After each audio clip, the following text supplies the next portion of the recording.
Baik teman-teman semuanya, selamat datang kembali di video saya. Dan di video ini saya ingin menceritakan sebuah cerita pendek. Dan simak sampai habis, karena menurut saya cerita ini cukup menarik. Dan jika kalian ingin melihat gambaran atau pemandangan dari perut orang-orang, maka kalian harus menonton video ini sampai akhir. Dan seperti inilah kisahnya. Cerita pendek ini ditulis oleh sastrawan Indonesia yang pasti kalian sudah tahu, yaitu adalah Bapak Ahmad Tohari. Beliau ini adalah seorang sastrawan yang menulis novel Ronggeng Dukuh Paruk. Jika dari kalian tahu tentang novel Ronggeng Dukuh Paruk, maka beliau inilah yang menulisnya. Dan cerita pendek ini juga ditulis oleh beliau dengan judul Pemandangan Perut. Dan seperti inilah kisahnya. Jadi, dikisahkan di sebuah desa ada seseorang yang dikenal oleh warga setempat dengan perangainya yang cukup unik, yang cukup khas dan cukup aneh sebetulnya, di mana orang ini selalu tertawa sendiri, tanpa ada sebab, tanpa ada alasan yang jelas, tanpa ada sesuatu yang membuat seseorang secara umum tertawa. Dan orang-orang pun tidak tahu sebenarnya apa yang ditertawakan oleh orang ini. Ia adalah Sardupi, begitulah warga setempat mengenalnya. Selain itu, Sardupi juga dikenal oleh warga setempat karena ia gemar sekali berkumpul dan bermain dengan anak-anak ketimbang orang dewasa. Bahkan warga setempat sangat jarang sekali melihat Sardupi ini bergaul dengan orang-orang dewasa.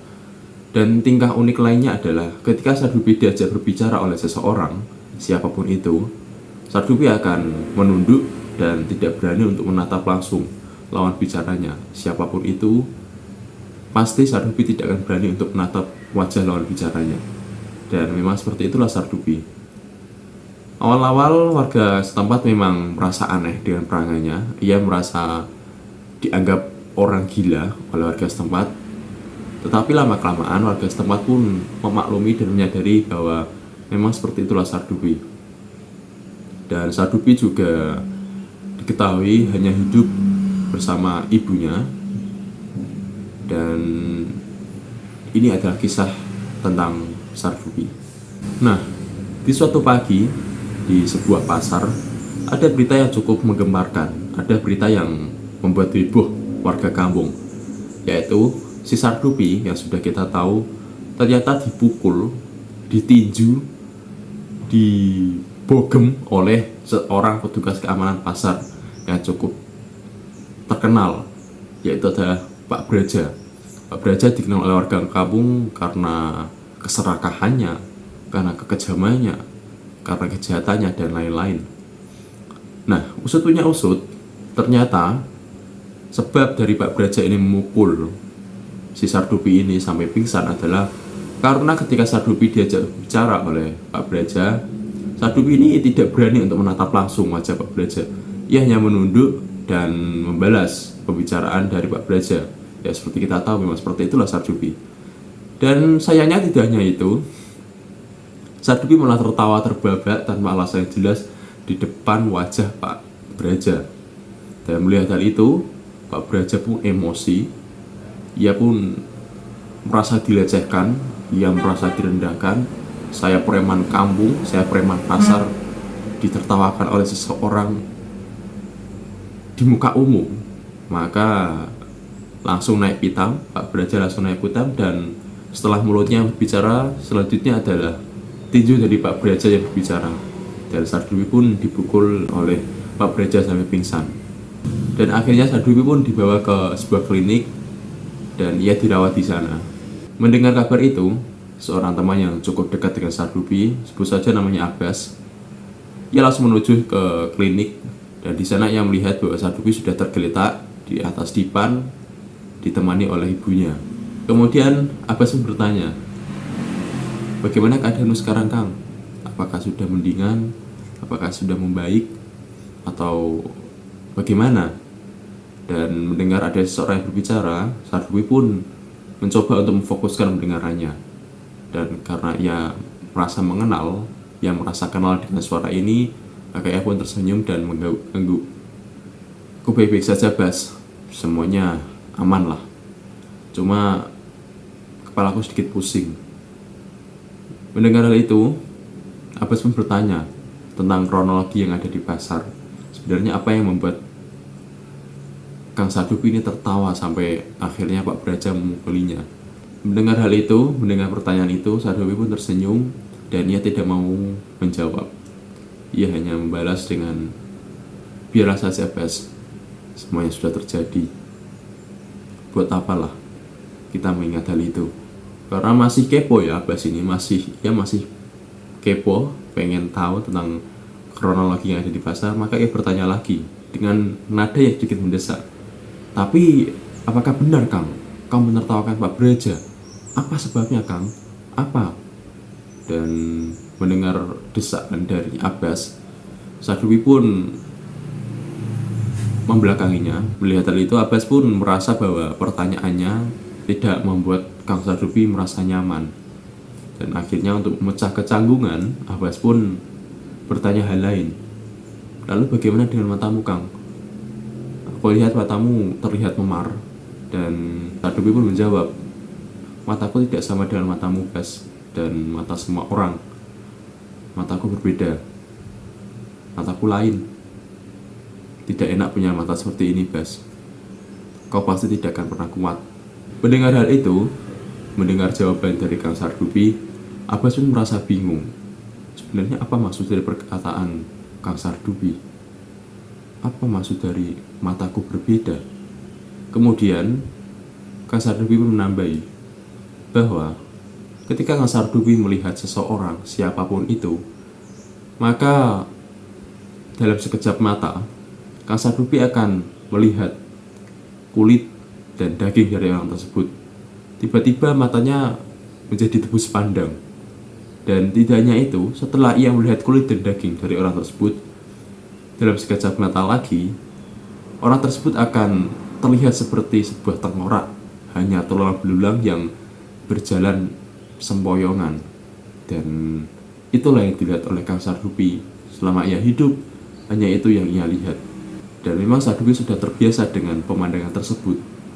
Alih-alih bukannya ia merasa ngeri, tapi ia malah merasa iba dan merasa lucu dengan pemandangan tersebut.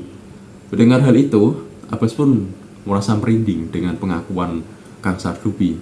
Dan ia kembali bertanya, jika seperti itu, apakah kau ketika melihatku sama saja, Kang? Apakah aku terlihat seperti tengkorak yang berjalan? Dan Kang Sardupi pun mengangguk dan menjawab, semuanya sama saja, Bas. Semuanya terlihat sama. Siapapun itu, yang aku lihat hanyalah sebuah tengkorak yang berjalan. Dan Abbas pun berpikir, ia pun menarik kesimpulan bahwa mungkin ini yang menjadi penyebab mengapa Kang Sardupi seringkali tertawa sendiri dan tidak berani untuk menatap langsung wajah seseorang ketika diajak berbicara. Mungkin ini alasannya. Abbas pun menarik kesimpulan seperti itu.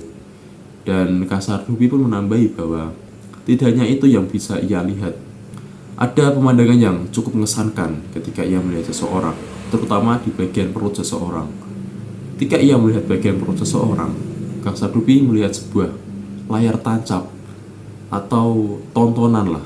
Menurut pengakuan Kang Sardupi, ia seringkali melihat hal-hal yang menyenangkan, hal-hal yang menakjubkan, tapi hal-hal yang mengerikan, hal-hal yang menyeramkan juga tak kalah banyak menurutnya.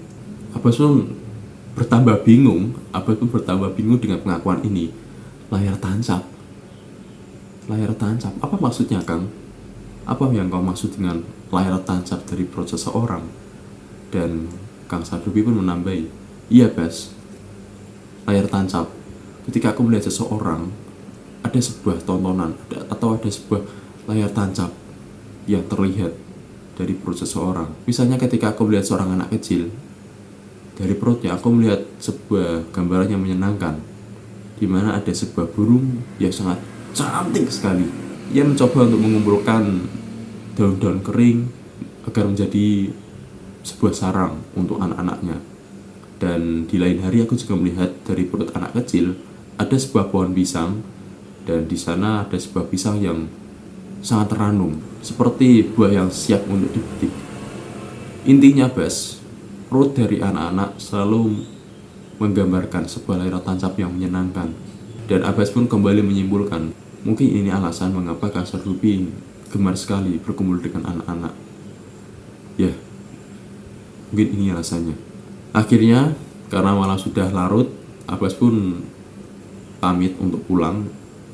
Dan ia lagi-lagi belum mendapatkan jawaban tentang kronologi atau penyebab mengapa Kang Sardupi tertawa dan akhirnya dipukuli oleh Pak Braja. Sampainya di rumah, Abbas pun berpikir, mengingat kembali tentang pernyataan tentang pengakuan Kang Sardupi dan semuanya lah. Di tengah-tengah ia melamun, ada seseorang yang mengetuk pintu rumah Abbas, dan setelah dibuka, Abbas pun melihat bahwa ternyata itu adalah emak dari Sardupi. Emak Sardupi memberikan pesan, menyampaikan pesan bahwa Abbas disuruh oleh Sardupi untuk kembali ke klinik. Ada beberapa hal yang ingin ia sampaikan kepada Abbas. Dengan hal itu, Abbas pun kembali ke klinik dan ia pun bertanya kepada Kang Sardupi, "Ada apa Kang? Mengapa kau menyuruhku untuk kembali ke klinik dan menemuimu?" "Baiklah Abbas, dengarkan sekarang. Aku akan menjawab pertanyaanmu tentang mengapa aku dipukuli oleh Pak Braja sampai pingsan dan mengapa aku menertawakannya. Tentu kau masih mengingat bahwa aku mempunyai kelebihan. Mataku bisa melihat hal-hal yang tidak bisa dilihat oleh orang lain. Jika aku melihat seseorang, terutama melihat bagian perut, maka akan ada sebuah layar tancap. Dan memang ada hal-hal yang enak dipandang. Tetapi bukankah aku tadi mengatakan bahwa lebih banyak hal-hal yang menyeramkan untuk dilihat? Aku pernah melihat Bas, dari dalam perut seseorang ada sebuah gambaran yang cukup mengerikan, di mana dari dalam perut seseorang itu ada sebuah durian yang sangat besar sekali Bas. Durian dengan duri-duri yang sangat tajam. Setelah kau lihat, lama-kelamaan durian itu semakin membesar, dan pada akhirnya duri-duri dari buah durian itu menusuk dinding perut orang tersebut. Dan di lain hari, aku juga melihat dari perut seorang perempuan ada sebuah kawat besi yang tajam dan besar bergerak melingkar dari dalam perut orang tersebut. Dan di waktu yang lain, ketika aku berdiri di pinggir jalan, aku melihat ada seorang dari dalam mobil. Perut orang tersebut menggambarkan sebuah pulau yang tandus, sebuah pulau yang gersang, dan di sana ada banyak sekali hama-hama yang merusak pulau tersebut. Dan tentu kau ingat Pak Ajar, seorang guru SD yang sudah meninggal. Dulu ketika ia masih hidup, aku suka sekali melihat layar tancap dari perutnya. Di sana aku melihat Pak Ajar sedang mengajar para bidadara dan bidadari. Dulu ketika ia masih hidup, aku suka sekali melihat pemandangan tersebut. Tentang kejadian di pasar, tentu kau tahu siapa Pak Braja, seorang yang cukup kejam, cukup serakah. Ia suka sekali mengambil paksa barang dagangan para penjual, tak terkecuali Kang Pardi, penjual lele. Di sana, dari perut Pak Braja, aku melihat ada sebuah lele jumbo yang sangat besar sekali Bas, menggeliat, berputar-putar di dalam perut Pak Braja. Dan tidak hanya itu, ketika aku memfokuskan pandanganku dari dalam mulut lele tersebut, aku melihat Pak Braja yang terlihat kecil sekali. Oleh karena itu, aku tertawa terbahak-bahak sampai akhirnya kejadian seperti ini. Aku dipukuli oleh Pak Braja sampai pingsan. Mendengar pengakuan tersebut, Abbas pun tertawa. Ya tertawa karena mendengar jawaban dari Kang Sardupi tentang apa yang dilihatnya dari perut Pak Braja. Di tengah-tengah tertawa, Abbas pun tercekat. Ia bingung, ia kaget, ia tersentak, dan ia berpikir, jika Kang Sardupi melihat layar tancap dari semua perut orang, lalu apa yang dilihat dari perutku? Dan ia pun menanyakan hal ini kepada Kang Sardupi. Dan Sardupi pun menjawab, dari dalam perutmu, Bas, aku melihat ada banyak sekali piring-piring kaleng yang kosong, yang berserakan di mana-mana. Piring muka itu, Bas. Kang Sardupi pun bertanya dengan tertawa. Dengan hal itu, Abbas menjadi semakin kaget. Abbas kaget dan ia berpikir, aku tidak pernah punya piring-piring kaleng bekas. Tetapi bagaimana dengan tetangga yang ada di belakang rumahku? Dan Abbas pun pamit pulang. Ia meninggalkan Kang Sardupi dengan keadaannya masih tertawa. Dan cerita selesai. Tentu kalian paham lah tentang makna dari cerita ini, dari cerita pemandangan perut, dari kelebihan Kang Sardupi yang melihat hal-hal dari perut seseorang. Kalian bisa melihat cerita pendek lainnya karangan Bapak Matohari.